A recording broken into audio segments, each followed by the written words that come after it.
there, welcome back to my cottage kitchen secrets. I'm here to try and demystify a few things for you here in my cottage kitchen. So, we talked about preparing pumpkins in order to use them for a pie or a soup or a risotto or maybe even a lasagna or a pasta dish. So the first thing that I showed you in a previous video is how to get to that stage. We broke the pumpkin down, we put it in a roasting dish like this, in large cubes, didn't bother removing the seeds or the centre because the seeds are actually quite good for you. Roasted it for about an hour until the knife could go through the skin and it was really soft. I then cooled it down, and then the juice that had come out of the pumpkin I set to one side because that can be used later as a vegetable stock to use in a soup or your risotto or whatever you want, and you can always freeze it down for another time. So, what do we do now with the pumpkin flesh? Okay guys, here we go. This is the lovely pumpkin that we cut up and roasted, and here of course is the finished product of that stage.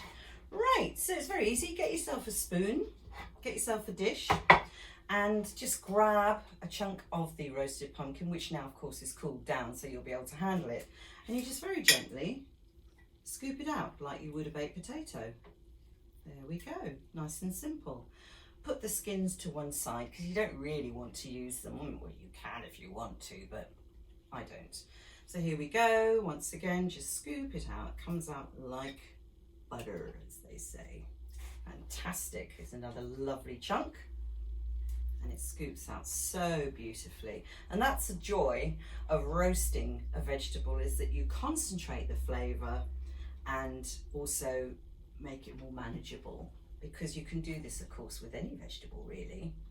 Hard vegetable, you can do it with beetroots, you can do it with butternut squash, any kind of squash really. Baked potatoes in their jackets, so you can just take out the filling and do something else with that. All kinds of stuff.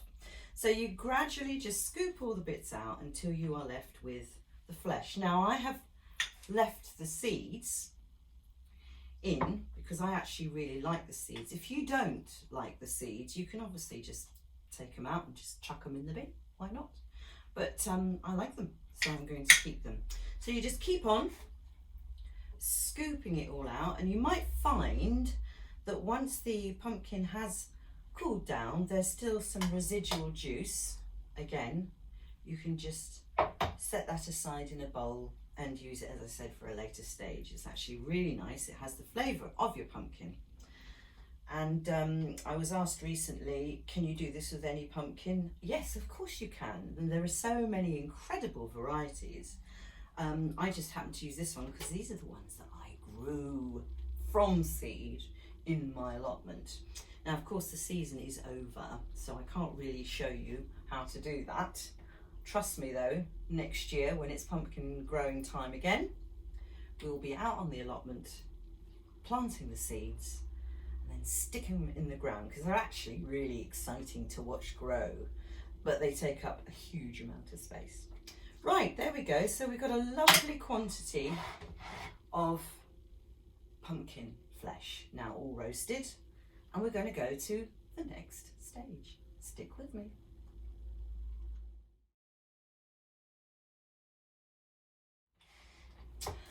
Okay, so here we are. We've got our dish of pumpkin flesh, all soft and lovely. And in an ideal world, you would use it straight away. But I tend to puree it to various consistencies, put some in the fridge to obviously make something in the next couple of days, or alternatively you can just freeze it down, pop it in a plastic, make sure you label the plastic so you know what it is that's in there, and try to use it within 3 months. Otherwise you might find that it gets freezer burnt and then it's completely useless and it's a terrible waste. And the whole idea is about not wasting your pumpkins that you've had for Halloween. Excellent.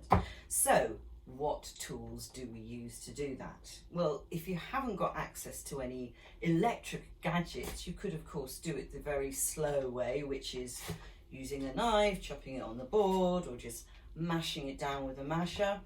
It's okay, you can do that. I know not everyone has machines, however, I have two. and they serve two different purposes in terms of texture. This one probably looks quite familiar to you. It's used for making smoothies and soups, and you basically have a container with a lid. See if I can actually put it on. And you've put obviously your ingredients in there, pop it in there, whiz, whiz, whiz, and you have a very smooth puree. That is great if you're going to make a soup or put it in a risotto, if you don't want chunky bits in your risotto, or you're going to make pumpkin pie, which we are going to make in another episode. Alternatively, if you don't want it to be that fine and that smooth, then your other option is one of these, just a food processor. This one isn't a high-end, expensive one. I could never afford one of those, but much as I'd like one, of course. But this one does the job perfectly. It's very simple, has a bowl with a blade, and you pop the flesh in, whiz, whiz, whiz, pulse, and you have more control over the texture that you want to end up with. So I would use this one if I didn't want to break things down to a very, very fine puree. So should we do both? Why not? Might as well show you what they both look like. Okay, next step. Choose your gadget. Right then, so let's start with this gadget first. And I think what we'll do is we'll make a little bit of space so you can actually see. Say hello to the pumpkin. Hello. I'll pop him over here, shall I? And come on, pumpkin over there. And this big boy who hasn't actually been cut open yet, we'll pop him over here as well. Make some space. Oops. It's a very small kitchen. Okay, so first thing I need to do is plug it in. That would help, wouldn't it?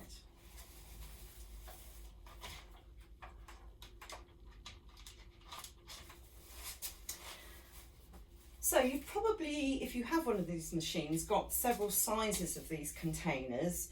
I tend to use the larger one because one never quite knows how much you're going to end up with. And when you actually use one of these machines, it kind of aerates the contents. So it probably creeps up a little bit higher than you want.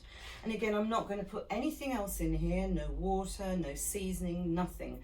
Because at this point, I still don't really know what I'm going to use it for.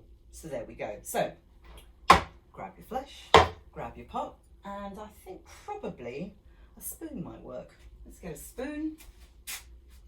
Okay, a trusty spoon. And just pop some of the flesh into the container. As I said, I'm putting the seeds in as well because I actually really like them. And this will definitely pulverize them down so you wouldn't even notice the texture, but they're actually very good for you. Lovely. Put on the trusty lid and the blade side goes down like this. Make it tight so it doesn't all come out.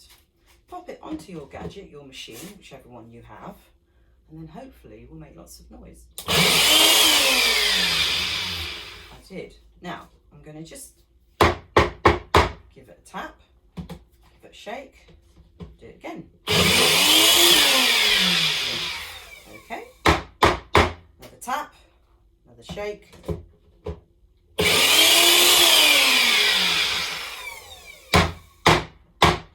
Sorry about all that noise, but it needs a little bit of help and adjusting. And again.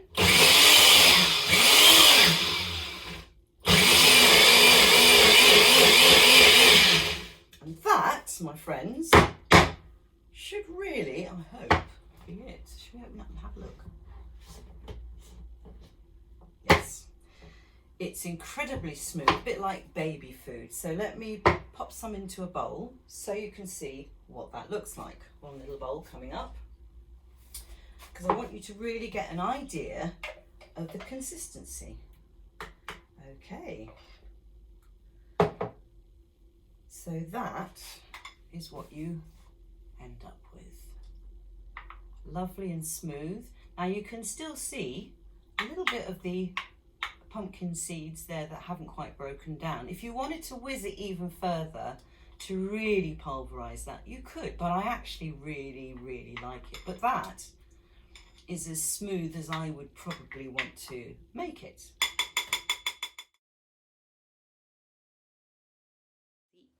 Good and smooth, like baby food. So that was our first version of pureeing, but as I said, I quite like to also make a version that's kind of a little bit more fibrous and chunky, because when you're making a risotto, for example, it's quite nice to have the texture and the chunks. So should we do that now? I think we should. So I'm going to move this one out of the way. I'm back. And I'm going to bring over my other trusty little machine. As I said, you really don't need to spend huge amount of money on gadgets. I certainly don't, because I think, well, life is hard enough without spending fortunes on gadgets that maybe you only use once a month. I like to have something that basically can cope with most jobs, and this one definitely does. And I will put in the link below the gadgets that I've used, so if you want to, you know, look for them and see what you think, then at least you know where I got them from. Okay, got to duck down again to plug myself in. Wait there.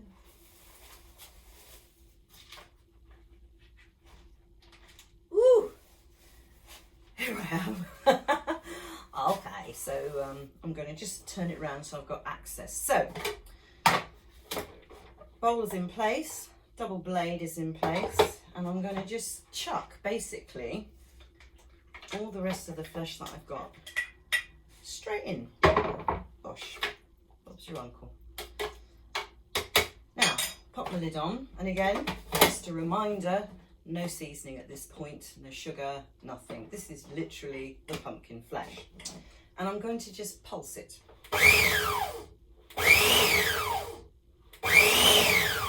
And that's it. Literally that quick.